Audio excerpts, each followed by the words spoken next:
Bonjour, dans la vidéo précédente, on a parlé un peu de New Age pour dire qu'en fait c'est carrément le contraire du christianisme parce que nous chrétiens, on a conscience que sans Dieu on n'est rien, déjà on n'existe pas, et que sans sa grâce on est capable de rien. C'est ce que dit d'ailleurs la petite Thérèse, je le rappelle, tout est grâce. Voilà, et ça fait écho à énormément de versets dans la Bible. Quand je ferai le montage de la vidéo, j'en mettrai plein comme ça, voilà. Je m'articule toujours autour de ce livre, mais je fais que le répéter parce que vraiment, il faut l'acheter. Ce livre de Jacques Philippe, bon c'est à l'envers mais c'est pas grave, Du temps pour Dieu, guide pour la vie d'oraison.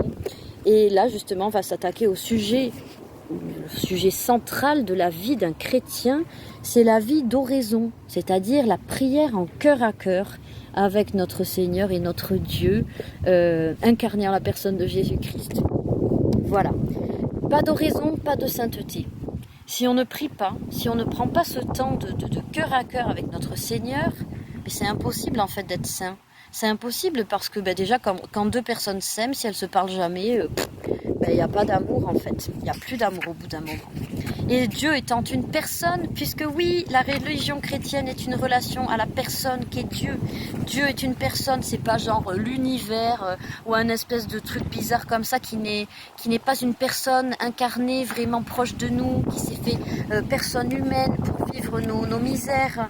C'est vraiment une personne avec un cœur qui pense. C'est pas l'univers, on sait pas trop qui c'est. Cette espèce de pseudo-dieu méprisant on peut pas lui faire un câlin quoi, à l'univers quoi. Voilà. Donc nous chrétiens, on croit au vrai Dieu, c'est-à-dire à celui qui s'est fait chair, il s'est fait petit bébé. On peut lui parler, on pourra même dans la vision béatifique, donc dans le paradis, le serrer contre nous, partager du temps avec lui, c'est merveilleux. Voilà. Alors, oui, je m'articule toujours dans cette nouvelle série de vidéos, là, après 2 ans d'arrêt, je m'articulerai beaucoup autour de ce livre incroyable de Jacques Philippe, qui dit dans le premier chapitre que l'oraison, donc cette prière de cœur à cœur, étant donné que tout est grâce, c'est pas une technique comme la méditation, faut se concentrer par nos propres capacités de concentration, on va faire machin, non, pas du tout. Ce serait réservé à une élite, parce que moi j'ai essayé tous ces trucs-là, je l'ai déjà dit, mais j'ai jamais réussi, impossible, parce que ma psychologie, mes blessures ne me permettent pas déjà de me concentrer, je suis quelqu'un qui n'arrive pas à se concentrer, et donc j'arrive ni à faire ça, le yoga c'est pas donné à tout le monde non plus d'y arriver, faut être physiquement apte à le faire, et vous savez quoi, tous ces trucs-là qui reposent sur des techniques des fois et on n'y arrive pas, laissez tomber ça parce que y en a une qui est encore mieux, c'est l'oraison. L'oraison, tout le monde peut le faire, on peut tous prier. C'est donné absolument à tout le monde. Donc c'est pas réservé à ceux qui en sont capables. Voilà, donc je cite cette phrase merveilleuse aussi de Sainte Jeanne de Chantal. La meilleure méthode d'oraison, c'est de ne pas en avoir, c'est de se laisser porter par la grâce de Dieu. Ah, on n'est pas là par la force de nos petits poignets, c'est un petit peu contrariant pour notre orgueil, mais justement, la religion chrétienne, c'est la religion de l'humilité. Nous ne sommes rien et Dieu est tout. Et si on laisse Dieu vraiment nous posséder par sa grâce, c'est lui qui va nous rendre semblables à lui-même, c'est-à-dire parfaits. Voilà. L'oraison ne s'obtient pas par technique, par artifice, mais par grâce, par la grâce de Dieu. Mais comment accueillir cette grâce ? C'est ce que nous allons voir grâce à ce merveilleux petit livre. Voilà. C'est Sainte Thérèse d'Avila qui affirme que tout l'édifice de l'oraison est fondé sur l'humilité. Mais évidemment, parce qu'en fait, quand on n'est pas humble, on ne peut pas aimer. Et l'important dans l'oraison, c'est d'aimer beaucoup, nous dit Thérèse d'Avila encore une fois. Lorsqu'on n'est pas humble, donc quand on se pense meilleur que les autres par exemple, on va mépriser le pauvre, le boiteux, le mendiant, le drogué, la prostituée, le déviant. On va mépriser tous ces gens, mais moi je suis mieux, moi je suis moralement supérieur, je suis spirituellement supérieur. Qu'est-ce que c'est que ces gens qui pratiquent telle chose, qui font telle chose, qui se prennent pour des perruches non binaires ou j'en sais rien. Oh mais moi je suis mieux.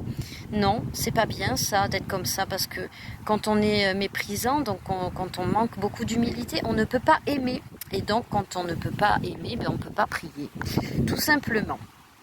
Et donc, l'humilité, mes amis, une grâce, demandez au Seigneur, Seigneur, donne-moi la grâce de l'humilité, que je puisse t'aimer et aimer mon prochain, et mener une belle vie d'oraison, une belle vie de prière. Donc, ce sont des dispositions intérieures, en fait. Donc, évidemment, il y a la foi, il y a la confiance en Dieu, ce qui est sensiblement la même chose. Et bien, quand on a foi, normalement, quoique, des fois on a foi et on manque de confiance en Dieu. Donc, mais normalement, c'est lié. Si notre foi est très forte, on dit, attends, Dieu qui a créé l'univers, les étoiles, le monde microscopique, macroscopique, l'infiniment grand, l'infiniment petit, ne peut-il pas me sortir de ma situation pourrie? Si. A priori, il a bien le monde sous contrôle.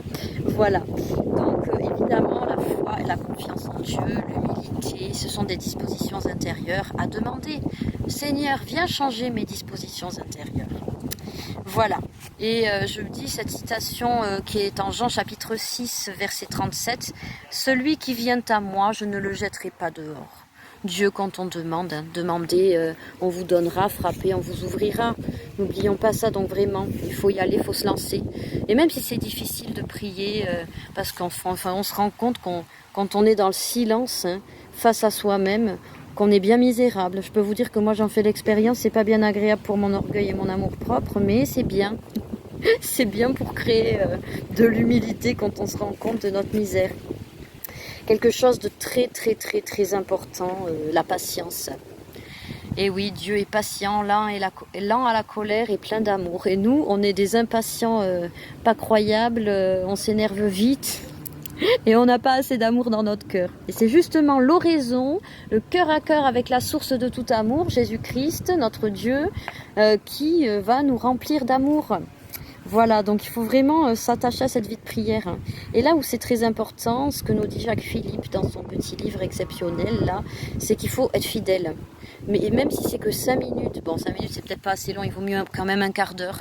Ça c'est le Saint Curé d'Ars qui nous dit même un petit quart d'heure qu'on enlève à nos occupations, à quelques inutilités pour prier, lui est agréable. Vraiment. Donc un quart d'heure c'est le minimum, je pense quand même à offrir à quelqu'un qu'on aime. Vous, si vous êtes en couple marié ou que vous avez des amis très proches ou j'en sais rien, enfin surtout dans la vie de couple, si vous accordez pas au moins un quart d'heure à votre mari, votre compagne ou que sais-je encore, ben l'amour va mourir. Voilà. Donc il vaut mieux un petit quart d'heure tous les jours qu'une heure de prière une fois par semaine ou une fois par mois. Je dis pas que Dieu vous écoutera pas, mais bon, c'est cette fidélité, cette persévérance qui va porter ses fruits. Ses fruits, voilà. Il y a la pureté d'intention aussi. Ah tiens, je vais prier pour que Dieu m'offre des choses. Il va me rendre riche, il va faire que je réussisse mes épreuves à la fac, me soutenir pour telle chose, me faciliter la vie. Bon, certes, Dieu fait ces choses-là, il nous aime, il est tellement généreux, infiniment généreux, mais disons qu'il ne faut pas le prier pour attendre ça. En fait, il faut le prier pour lui-même. C'est pour ça que je disais dans des précédentes vidéos, là, les débuts de la conversion, c'est très beau, mais il faut que notre amour soit purifié. Il faut qu'on aime Dieu pour lui-même, et quand on prie, on veut juste, cette prière, c'est pour lui. Et lui s'occupera, bien sûr, de toute notre vie. Mais disons que quand on le prie, il faut le prier pour lui. Pas bon, évidemment quand on est dans la détresse, Dieu vient m'aider, jamais Dieu ne répond pas, des fois il tarde un peu parce que bon, on en parlera. En tout cas voilà, il faut prier non pas pour attendre des choses, mais prier pour lui-même. Vraiment, il faut que notre amour pour lui soit purifié, et ça évidemment il faut lui demander cette grâce. Regardez-moi cette phrase incroyable. L'amour véritable et pur en ce sens qu'il ne recherche pas son intérêt, donc il ne faut pas faire du New Age, mais il a comme unique but de faire la joie de l'être aimé. C'est magnifique, quoi. Voilà. Et ensuite, encore une petite phrase très importante. Si la prière est difficile et qu'on n'en retire aucune satisfaction, on n'en fait pas tout un drame, mais on se console bien vite en se disant que ce qui compte, c'est de donner du temps gratuitement à Dieu pour sa seule joie à lui. Ça, c'est très beau. Vraiment, c'est très beau. Et encore quelque chose qui est très important, le démon, évidemment, cherche à nous détourner à tout prix de la fidélité à l'oraison, donc à la vie de prière, tant il en connaît l'enjeu. Qui est fidèle à l'oraison lui échappe, ou au moins est sûr de lui échapper totalement un jour. Donc par la vie de prière, on est sûr d'arriver au bon endroit. Dans la vision béatifique où on retrouvera tous nos proches qui sont décédés, et même les animaux d'ailleurs. Un monde parfait qu'on en parlera dans une autre vidéo. Voilà, encore un truc que j'avais encadré. Quand nous avons cette impression de nous rechercher encore beaucoup nous-mêmes dans la prière, ce qui n'est pas le but, c'est totalement le but inverse, c'est de rechercher Dieu. Nous ne devons surtout pas nous troubler, mais exprimer à Dieu avec simplicité notre désir de l'aimer, d'un amour pur et désintéressé, et nous abandonner totalement à lui avec confiance, car il se chargera bien lui-même de nous purifier. Et encore une dernière phrase, parce que souvent je disais on se trouve face à sa misère, on n'arrive pas à prier, enfin moi c'est une catastrophe, je suis obligée de m'aider du chapelet parce que impossible avec mon cerveau multitraumatisé par mon enfance et ma vie en général, de me concentrer plus de 3 secondes sur un truc, c'est très difficile. Mais il faut accepter qu'on est pauvre et incapable, et regarder cette phrase. L'humilité est la capacité d'accepter paisiblement sa pauvreté radicale, parce qu'on met toute sa confiance en Dieu. L'humble accepte joyeusement de n'être rien, parce que Dieu est tout pour lui. C'est beau ça. Il ne considère pas sa misère comme un drame, mais comme une chance, car elle donne la possibilité à Dieu de manifester combien il est miséricordieux. C'est trop beau. Voilà, mais je vais peut-être m'arrêter là, on pourra faire d'autres vidéos sur l'horizon, ça fait déjà 11 minutes. En plus il y a du vent, mais c'est pas grave ça. Qu'est-ce que je raconte? Bref, à une prochaine pour une autre vidéo, et à très bientôt.